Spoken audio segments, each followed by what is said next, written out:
All right.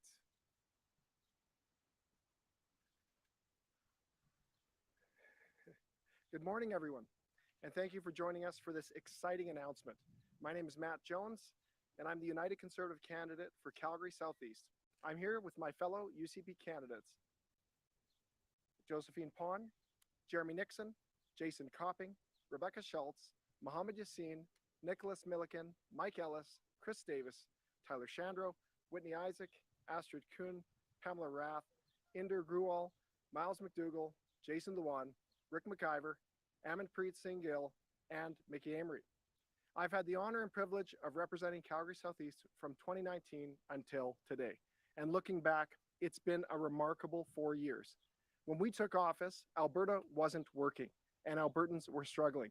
The previous NDP government had raised taxes, increased regulatory burden, and had done significant damage to our energy sector and reputation as a place to do business.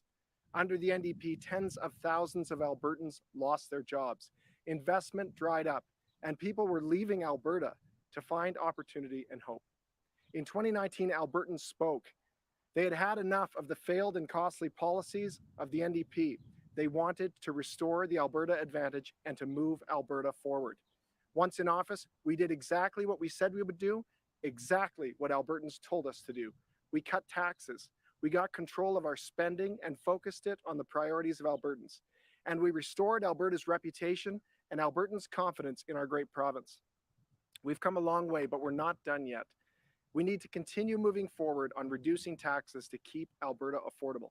We need to continue moving forward on healthcare and on public safety. With the support of Albertans and the leadership of the woman that I have the privilege of introducing today, we're going to do just that.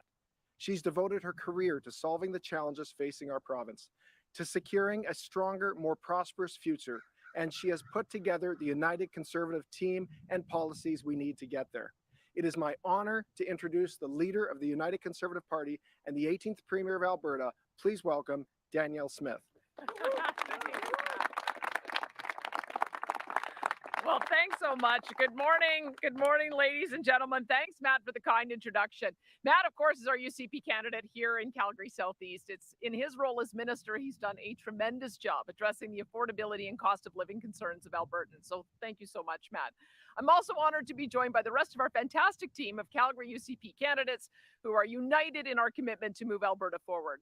I hope to work alongside each of you in the legislature. This election is about families, hardworking women and men who deserve good paying jobs, who deserve safe streets and communities, who deserve low taxes and an affordable cost of living. And while Alberta's economy is booming, it seems everything we need to live and raise our families is getting more expensive. And we are mindful that taxes are the biggest cost for most Alberta families. That's why the United Conservative Party is committed to making life affordable by cutting taxes for all Albertans. So today, I'm pleased to announce a re-elected United Conservative government will create a new 8% tax bracket on income under $60,000. This means that every Albertan earning over $60,000 or more will save $760. That is $1,500 per family. Albertans earning less than $60,000 will see a 20% reduction to their provincial tax bill under this tax cut. This permanent billion-dollar tax cut will provide meaningful, timely tax relief to Albertans at a time when they need it most. It will result in real and significant savings that can be put towards housing, life's other necessities, planning for the future, or whatever else is a priority for you. After all, it's your money. You earned it. It's not the government's. The new tax cut for all Albertans is just the beginning of what United Conservatives will do to help Alberta families. We're also focused on the future. That is why a re-elected UCP government will continue to index all tax brackets to keep up with inflation, which will better shield Albertans from the cost of the federal NDP Liberal coalition's irresponsible spending, spiraling debt, and carbon tax. Today's commitment to lowering taxes builds on our no tax hike guarantee. UCP's pledge to not increase personal or business taxes. A UCP government would formalize this guarantee by expanding the Taxpayer Protection Act to ensure that no future government can increase personal or business taxes without first getting approval from Albertans in a referendum. And finally, a re-elected UCP government will again extend the fuel tax holiday until December 31st, 2023, ensuring Albertans save 13 cents per litre at the pump. This is a savings of around $10 on average every time you fill up your vehicle, and it will assist Albertans to offset the Notley-Trudeau carbon tax that makes everything Albertans need to live more expensive. A memo from the Parliamentary Budget Officer shows that the average Alberta family will pay $710 out of pocket on the carbon tax this year, after their so-called rebates. By 2030, the NDP Liberal Coalition will be picking an additional $2,000 a year out of the pockets of Albertans with their carbon tax. We will not stand for this. A UCP government will work to axe the carbon tax altogether, because the best way governments can help address affordability is by ensuring that you, the taxpayer, keeps more money in your pocket. That is our UCP plan to help you keep more money in your pocket. Now, contrast that with the NDP's record. While Rachel Notley and the NDP were in government, they hiked taxes and fees 97 times and raised the business tax by 20%, causing businesses and families to leave in droves. The NDP's high taxes resulted in a record 13 consecutive quarters of people leaving Alberta for other provinces. While businesses closed their doors, industries were forced to lay off workers, and investment dried up. The choice in this election couldn't be clearer. It's a choice between a UCP government that will cut your taxes and make life more affordable, or an NDP government that will make you pay more across the board, from taxes to fuel to groceries and beyond. It's a choice between moving Alberta forward and building a brighter future, or returning to the NDP's costly and failed policies. We can't afford to go back. Since taking office, the UCP has restored Alberta's tax advantage, meaning that Albertans are paying almost $20 billion less in taxes than the next lowest tax province. We have seen record investments and greater economic diversification after we cut Notley's high corporate tax rate of 12% down to 8%. That tax will now generate a record $6.4 billion this year in corporate tax revenue that helps to pay for high-quality healthcare, schools, and supports to help Albertans manage inflation. We need to continue growing the Alberta advantage so our province remains the best place in the world to raise a family and build a business. And that means having a responsible plan for spending, growth, and stability that keeps taxes low and the cost of living affordable. Together, we will build a stronger, more resilient, and more prosperous Alberta today and for our future generations. At its heart, this election is a choice between moving forward or going back, between embracing forward-looking policies to grow the economy, generate new opportunities, make life more affordable, or returning to the costly, failed policies of the NDP. For the sake of hundreds of thousands of families across Alberta, we can't afford to go back. And with Albertan support, we won't. Instead, we can move forward building the stronger, more resilient, more prosperous province Albertans deserve today, and that we want our children and grandchildren to inherit tomorrow. Thank you very much.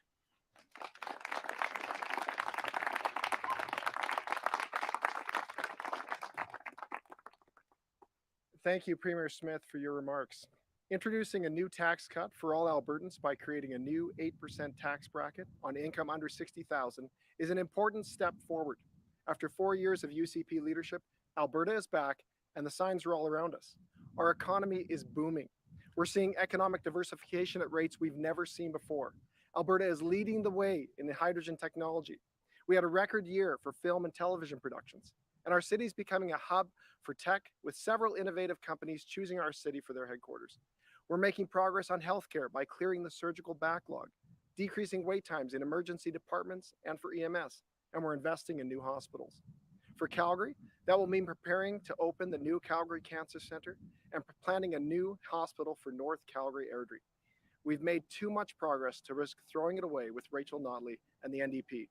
This could quite possibly be the most important election in Alberta's history. On one hand, we have Danielle Smith and the United Conservatives, who are relentlessly focused on moving Alberta forward. Conservatives are committed to creating opportunities for all Albertans, with more good-paying jobs, low taxes, a strong economy, while also ensuring that our communities are safe and secure. On the other hand, there's Rachel Notley and the NDP, who want to take us back to their failed policies of the past. They want to raise taxes, to spend recklessly, and make promises they just can't keep. They're committed to taking us back to the days of high unemployment, job losses, and a more expensive Alberta for all. The choice before Albertans is clear. It's a choice between Danielle Smith and the United Conservative Party that will move Alberta forward, or Rachel Notley and the NDP that will take us back. Albertans can't afford to go back. We need to continue to build a stronger, safer, and more affordable Alberta, and that's exactly what a re-elected UCP government will do. Thank you. All right, thank you, everybody. I'm going to go to questions on the floor. I know we have quite a bit. Please just say your name, outlet, You have one question, and then I'll hit the phones. Go ahead. Hi, Audrey Neveu with Radio-Canada. Happy election launch day. Thanks, Audrey. So, in the last few months since you've become premier, you've spent over $2.5 billion in inflation relief measures, $330 million in the arena deal for the Calgary Flames, and now $1 billion on this tax cut. What would you respond to those who would see this and think you're trying to buy votes with government money? Well, look, the role of government is to identify the things that people want us to invest in and to invest in them. I've been asked for many months now what we would do to be able to help Calgary, and that was part of the reason why we wanted to bridge the gap and make sure that we did important infrastructure investments so that they could get to the finish line on the entire district that is going to, I think, not only rejuvenate the downtown core, but also provide a lot of wonderful memories for people. We also have a fiscal framework, and our fiscal framework makes sure that we limit year-over-year spending increase so that we have the ability to manage our spending in a sustainable way. I would point out that we paid off $13 billion worth of debt.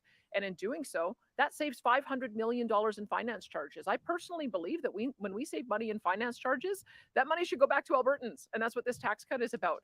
It allows for us over the course of the next mandate to reduce the bottom rate by down to 8% on all incomes up to $60,000, which will save $760 per taxpayer, $1,500 for a family. We believe that dividend of us taking the hard decisions to pay off debt should go back to Alberta taxpayers. Next question, please. Good morning. It's Safe Kaiser Global News. I'm just wondering, dealing press conferences here. You're here for the launch of the election. Rachel Notley's also in Calgary, launch of the election. Obviously, Calgary being the battleground here. I guess, what do you say to those that may see this and think, if they live in rural communities or Edmonton, that they're kind of being forgotten this election? And how do you feel with a lot of Calgary ridings being a little up in the air here? Well, I would say that when we put together our capital plan, we did that with $8 billion per year for the next 3 years. And the bulk of that is going to support our communities outside Calgary and Edmonton. About 75% of our capital funding is going to support rural communities, road projects, hospital and education projects. And I'm more than happy as we go through the campaign to be highlighting those. But here we are in Calgary today, which is why we're highlighting our Calgary investment. We have done an incredible amount of work over the last 4 years to rebuild the confidence in our Alberta economy, and it's working. We now see record influx of people coming into the city. We see a record amount of venture capital investment, most of it which is coming into the city. We see every day new businesses that are expanding out in downtown Calgary. And so I think people know that we need to have a lot of strength in Calgary and in Edmonton. And people, I think, are rooting for our two major cities to do well. That's part of the reason why we're making these kinds of investments. But the main thing today is this is a policy that benefits everyone. Every Albertan who is going to receive a tax cut. When we go down and reduce that lowest rate to 8% on all incomes up to $60,000, it'll be $760 for each individual taxpayer and $1,500 for a family that has a two income earners. So to me, that is something that every Albertan can enjoy and take advantage of, and that's part of the reason why we're announcing it today. Good morning, Jason Marcussoff from CBC. 2 weeks before your election, you offered a public health guarantee. 2 weeks before the 2019 election, Jason Kenney offered a public health guarantee. 2 weeks before on the eve of the campaign, Jason Kenney talked about being relentlessly focused on the economy. In your speech on Saturday, you said you are relentlessly focused on the economy. What's the difference between you and Jason Kenney? Hey, look, the UCP is very consistent. We both, it doesn't matter whether it's me or the candidate standing behind me. We believe that building an opportunity for jobs, economy, and investment is the foundation of what it means to have an Alberta advantage. So no one should be surprised by that. No one should be surprised as well that the NDP keep lying about our healthcare record. I mean, they said in the last election that we were going to cut healthcare by 20%. Look what happened. We now have a record amount of spending on healthcare, and we've eliminated Rachel Notley's user fees. She was charging $40 per day on bed access for those with addiction treatment. We got rid of that. We expanded out mental health. We've made mental health and addiction an essential part of our healthcare system. I signed a $24 billion deal with the federal government that will bring $24 billion worth of new funding into our province. And the foundation of that is the guarantee that we will uphold the principles of the Canada Health Act, meaning no one will pay for a family doctor, no one will pay for hospital services. So as long as the NDP keep on lying about our record, we'll keep on telling the truth about theirs. And the truth about their record is that they devastated the Alberta economy. They created policies that drove investment out, drove jobs out, and we had to reverse all of that so that we were able to bring those people, those jobs, and that investment back. And that's what the corporate income tax cut was about. That is also what the reduction in the fuel tax is about, is to offset the carbon taxes that she started. And we're going to continue this by reducing personal income taxes so that every single family is able to benefit from this. $760 for those who are earning $60,000 or more, as well as $1,500 for a family of two. So we're pretty excited about being able to offer a different vision. Sorry, no difference between you and Jason Kenney then? I can tell you, people like this consistency and stability of a united conservative government, which is why we're seeking a second majority. Good morning, Adam Sos from Rebel News. A lot has been made about the sort of Danielle Smith versus Justin Trudeau narrative, or the Danielle Smith versus Rachel Notley narrative. I wanted to touch on perhaps a different angle. What about conservatives in Alberta who are apprehensive to support the UCP, or I've often heard the terms, are supporting the UCP only as a lesser of two evils? What do you say to them? Well, look, you've got two choices in this election. I think we've got a choice with a UCP government that will move Alberta forward, or an NDP government that will move the province backward. And we've seen the difference between our two records. The NDP has demonstrated what they will do when they're in government. They increased taxes. They brought in a corporate tax increase. They brought in a carbon tax that we can't get rid of. They brought in changes to how farms are operated, and they've threatened now to do that once again. We know exactly what we'll get under the NDP. We'll get an environment where people are thinking twice about staying here. We saw 13 quarters where people left our province. We saw a decline in investment, decline in revenue, and decline in ability to pay for the things that people care about. That's what they're voting. That's what the choice is. They can vote for us, and they'll have the same stability that they have had over the last 4 years, knowing that we are going to keep taxes low. We're going to be relentlessly focused on jobs and economy and investment and bringing people here and creating an environment where we're going to continue to grow. So that, to me, is the two big choices in this election. And I want people to vote for another united conservative majority government. Next question. Feel like a lounge singer here, adjusting the microphone. Rick Bell, Calgary's Sun. Despite, and I'm sure you're going to have more announcements that come in the 28 days, but in the 28 days, there is going to be, it even surfaced again on the weekend, there's going to be the elephant in the room. And the elephant in the room is that people are going to bring up other issues independent of policy and questions, not so much about maybe the radio show host days, but questions about things that you've said when you were running for the UCP leadership and when you have been premier, or episodes that have happened, or actions that have happened. What is your plan over these 4 weeks to counter those questions? You can practice on it right now, but what is your, how are you going to deal with that if people say, well, what about this? And what about Ron DeSantis? And what about Kristi Noem? And what about Ayn Rand? And what about this person and that person, and you like this, and Friedrich Hayek and everybody else? What and the pastor? What are you going to say when you're making announcements like this, and questions inevitably will come up about that stuff, and people will question who you are as a result of that? Look, I'm not perfect. Everyone knows that. I've had 27 years in the public eye. I've spoken and written millions of words. Sometimes I make mistakes, and every time I've made a mistake, I acknowledge it. I apologize if I've hurt anybody, and I promise to do better. I think that people don't expect their politicians to be perfect. What I would hope is that people would judge me and our UCP team based on what we do. And we have done so much good in the 4 years that we've been in government. And we've done so much good as a united team since I became leader. I am proud of every single one of our MLAs and candidates, and I'm looking forward to being able to put forward a strong team that people can have confidence in. The main thing that I think people will see of what it is that we're offering is that we are offering stability, we're offering continuity, we are offering a government that is going to make sure that we are relentlessly focused on creating jobs, attracting investment, and making sure life is more affordable for their families. That's what I hope people will judge us on, and compare that with Rachel Notley, who made life more expensive, who increased taxes, and who drove investment in people out of the province. I don't think people want to move back. I think they want to move forward. I'm moving forward, and I hope that Albertans join us. Tyson Thor with CTV. I just want to take you back to the event center announcement. That day you had mentioned this is something that's going to be talked about with voters during the election. The following day you said you didn't want to make it an election issue.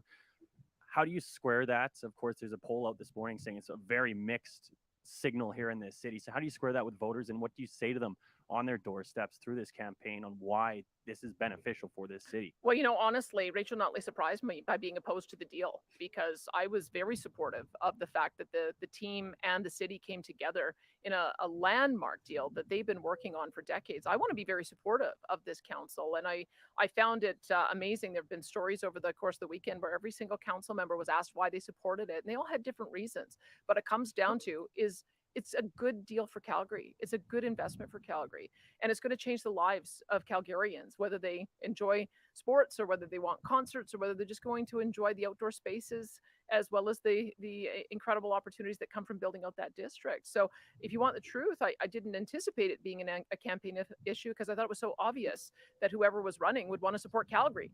And so to me, it's up to Ms. Notley to explain why she would take an action that would kibosh a deal that was so hard fought and hard negotiated by these two players.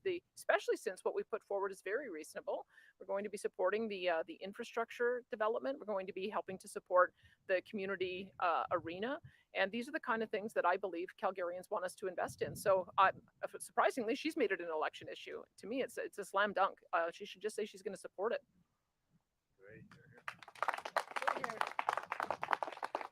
Hi, Chris Farco with the Calgary Herald. I just want to ask you about this announcement today. How much is it permanently going to cost the Alberta Treasury?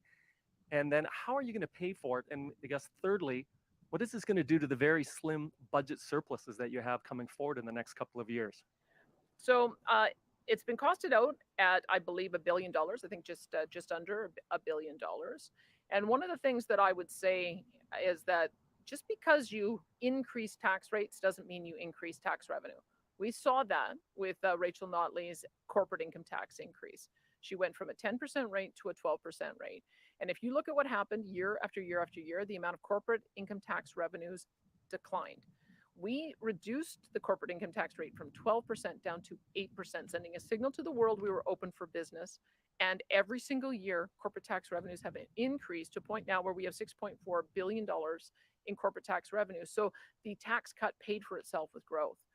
I would anticipate the same thing would happen in this case, that putting more money in the hands of individuals allows them with more of their own money to spend on the things they care about. It stimulates the economy. It will result in more people moving here. We have more people moving here, we'll have more taxpayers. If we've got more people who are spending their money, it'll generate more corporate tax revenue. So I'm very confident that this is a very prudent way that we will be able to move down to 8% on a portion of the income. It brings us, actually, if you want the truth, brings us in alignment with where British Columbia and Ontario already are. Those are two provinces that already do have a lower rate on the lowest income taxpayers. And I think we've already paid for half of it by making an historic payment on our debt of $13 billion. We've begun paying down the Notley era debt. And it has saved over $500 million in finance charges. And as we continue to generate surpluses, 50% of them will go to pay down debt. As we pay down debt and realize a savings on finance charges, we're going to return those dollars to Albertans as a dividend. So that and this is sort of the first step on that. So that's the approach that people should become accustomed to seeing with us, is that we are always going to be relentlessly looking for more ways to put money back in their pockets. So I believe that the cut will pay for itself. Okay, Jonathan, we'll go to you, and then I have to hit the phones. Hello, Premier Smith. Jonathan Bradley, Western Standard. Your candidate for Livingston McLeod, Chelsea Petrovic, has apologized for past offensive social media posts. She didn't specify what those posts were. What do you think of that? Look, the candidate came forward and disclosed to me some posts that she was embarrassed about. She's was very sorry for them, and I accepted her apology. And she wants to focus on moving forward, and so we will. All right, operator, let's go to the first caller. Graham Thompson, Toronto Star. Yes, thank you. Premier, can you hear me okay? Yeah, I can hear you all right. Yeah, okay, sorry. Yes, a bit of a feedback at my end. I just have a question regarding a leaders debate. Making sure that you're actually going to be taking part in one. Is there going to be one?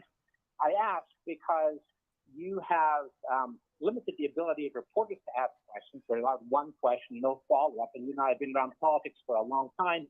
We've never seen a premier refuse even a follow-up question during an election campaign. I just want to confirm there will be a leaders debate and you will take part in it. I see that you guys are getting very good at asking double-barreled questions, so it doesn't matter that I don't take follow-ups. And the reason, as you know, I don't take follow-ups is so we can get through more questions. We're in a period of time during this election where there's a lot of people who want to ask me questions, and we want to be able to take as many as possible. And so that's part of the reason for that, Graham. Yes, there will be a debate. From my point of view, we have already have a team that is working with the stations to be able to pin down the time and the place. So if there isn't a debate, that's not because of me. So you may want to ask Ms. Notley if for some reason she's having second thoughts about that. And we will, I'll continue to do these kinds of media availabilities so that people know exactly where I stand on issues. We'll be making myself available multiple times during the course of the week. And if there's anything that is unclear about what I've said, please feel free to follow up with Becca Pollock and she'll be able to clarify any of my answers. All right, operator, let's go to the last caller, please. Lisa Johnson, Edmonton Journal. Hi, thanks so much for taking my question. I'm wondering, Ms. Smith, sorry, I'm getting a major echo here. I can hear you okay. It's not echoing on my end. Okay, great, thanks. In early April, your lawyer sent a notice of defamation demanding that the CBC retract and apologize for a January 19th story that you called defamatory and containing baseless allegations. The letter gave a deadline on Friday before you intended to bring a lawsuit against the CBC under the Defamation Act. And I have received a response from your office, but I'm wondering if you can just clearly say yes or no whether or not you followed through with your intention to sue the CBC on this matter. And if you're going to repeat the talking points that I received from your office on Friday, can you please explain why you don't think voters deserve to know if someone seeking public office is following through on a threat to sue the public broadcaster? Look, I think that Albertans are interested in what we're going to be campaigning on to move the province forward. And that's what I'll be focused on for the next 4 weeks, is making sure that people understand exactly what a UCP majority government will deliver. And that's going to be my my sole focus for the next 28 days. Thanks, everybody. Good job.